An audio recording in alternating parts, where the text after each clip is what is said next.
Assalamualaikum warahmatullahi wabarakatuh. Selamat datang di channel Kandakno Wong. Apakah Anda sudah mengetahui informasi bahwa pembangunan Masjid Agung Demak dilakukan selama 3 tahap sampai selesai? Jika Anda ingin mengetahui informasi tersebut, silahkan ikuti video ini hingga akhir.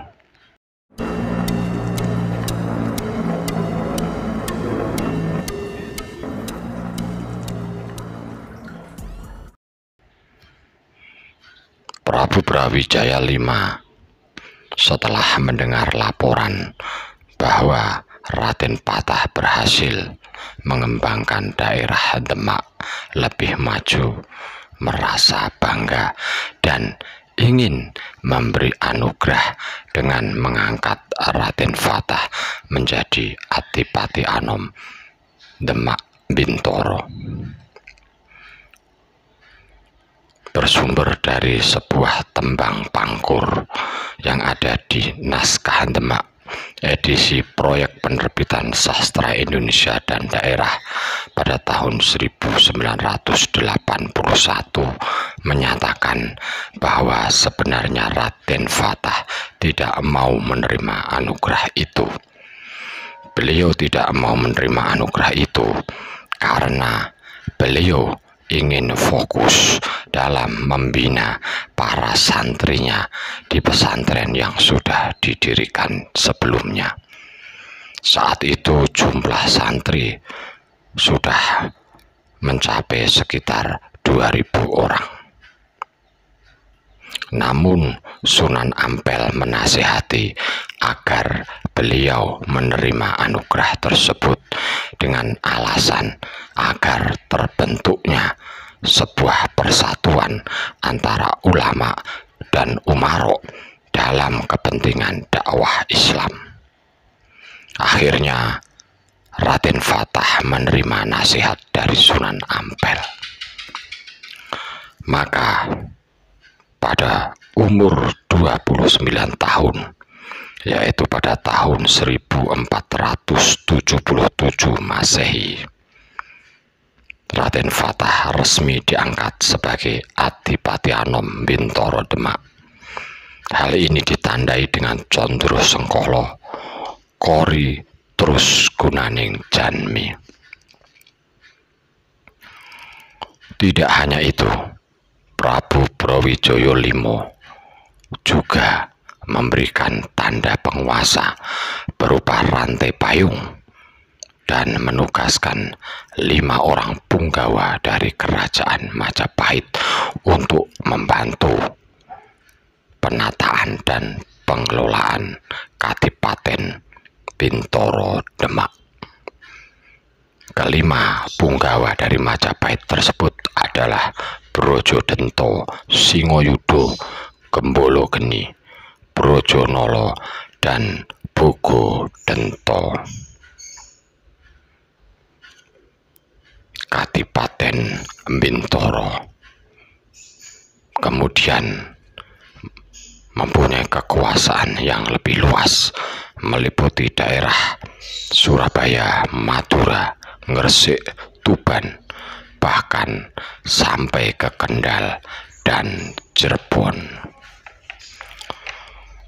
Atmo Darminto dalam tulisannya di Babat Demak menyatakan bahwa pada tahun 1477 Masehi, yaitu dengan Condro Sengkolo, Kori Trus Gunaning Janmi, Raden Fatah yang saat itu sudah menjadi Adipati Anom Bintoro Demak membangun Masjid Kadipaten yang ukurannya lebih luas dari Masjid Gelagahwangi. Sebelumnya Raden Fatah memang sudah membangun Masjid Gelagahwangi yang lokasinya di Jogoloyo. Sedangkan Masjid Kadipaten yang lebih luas ini rencananya akan didirikan di daerah Sawah Mendung, Mangunjiwan. Arsitek yang diberi tugas untuk kesuksesan pembangunan Masjid Kadipaten adalah Sunan Kalijogo. Namun rencana pembangunan masjid yang semula di Sawah Mendung Mangunjiwan tersebut dipindahkan di dekat alun-alun Demak seperti lokasi yang sekarang. Setidaknya ada dua alasan mengapa lokasi pembangunan masjid dipindah. Yang pertama adalah daerah Sawah Mendung Mangunjiwan lokasinya kurang tinggi dan beresiko banjir. Yang kedua, tempat di dekat alun-alun Demak ini adalah usulan dari Raden Fatah karena beliau menemukan serumpun gelagah yang berbau wangi dengan maksud sebagai tanda tempat pengimaman tepat sesuai dengan letak ditemukannya serumpun gelagah tersebut. Kemudian Raden Fatah atau Adipati Anom Bintoro Demak membentuk Dewan Penasihat yang diberi nama Majelis Wali Songo. Anggotanya terdiri dari 9 wali. Hal ini meniru Dewan Penasihat Kerajaan Majapahit yang bernama Dewan Sabta Prabu yang beranggota 7 orang yang merupakan para sesepuh dan dianggap sebagai penasihat.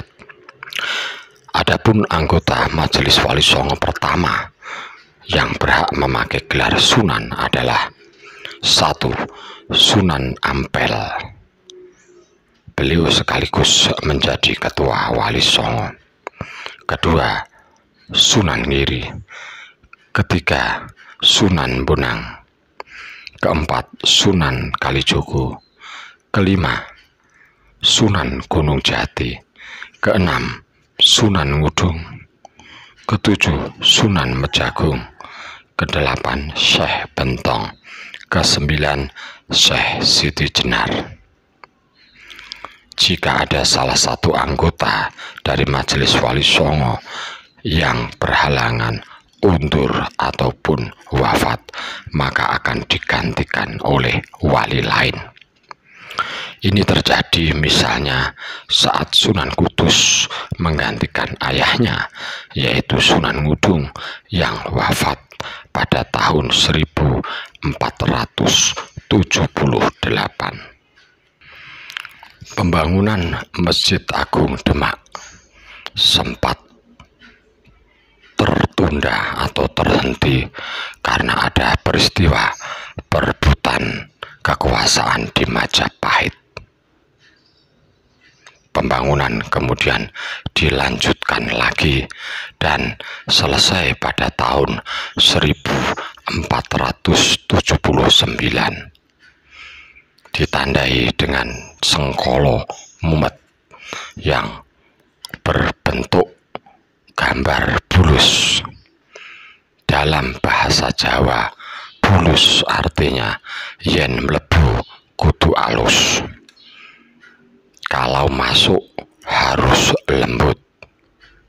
Artinya siapa saja yang masuk ke dalam masjid untuk beribadah harus halus, lembut, tulus lahir batin, dan menyerahkan semua kepada Allah Subhanahu wa Ta'ala.